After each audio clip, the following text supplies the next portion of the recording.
reading from the Holy Gospel according to St. Mark. Returning from the district of Tyre, Jesus went by way of Sidon towards the Sea of Galilee, right through the Decapolis region.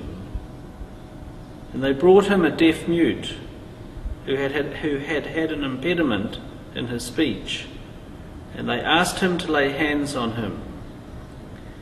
He took him aside in private, away from the crowd, put his fingers into the man's ears, and touched his tongue with spittle. Then looking up to heaven he sighed and said to him, Ephata, that is, be opened. And his ears were opened, and the ligament of his tongue was loosened, and he spoke clearly. And Jesus ordered them to tell no one about it, but the more he insisted, the more widely they published it. Their admiration was unbounded. He had done all things well, they said. He makes the deaf hear and the dumb speak. We return once again today to the Gospel of St. Mark after some weeks of reflecting on the Bread of Life discourse in St. John's Gospel. And today we find Jesus once again in a healing role. He had the power to not only forgive sin but also to heal people. But we also know that Jesus was vulnerable, and here in the Pieta we see the vulnerable Jesus, the Jesus in his mother's arms as he suffers. But this Gospel today, I think, is, in a way, is a parable.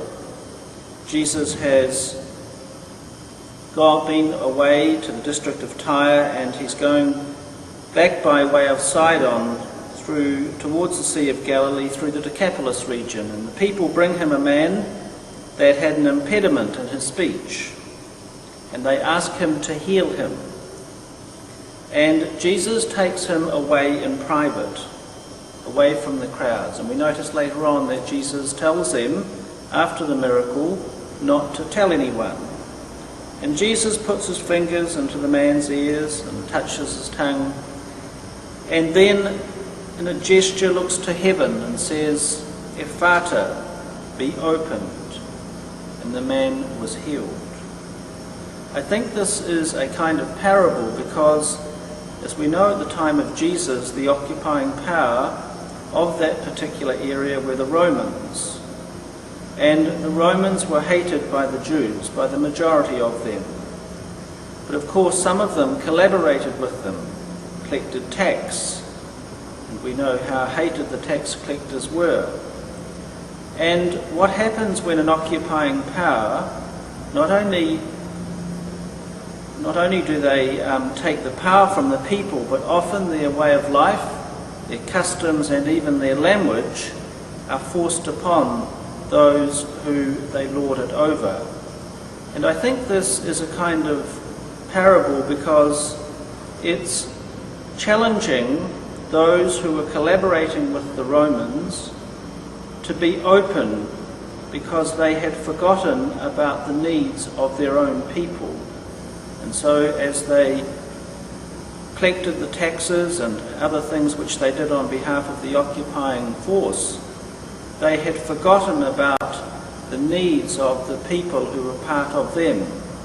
And so that was the great message that Jesus gave, I think, in this parable today, that he had the power to free people. He had the power to enable them to be open to what was happening around them. And we see that the crowd's admiration was unbounded, that he had done all things well. And so once again we find Jesus freeing people from whatever it was that was binding them. In this particular case it was the man who could not hear, who could not speak. Jesus also does that to us in our lives. If we embrace the person of Christ, we too can be open to those and the things around us.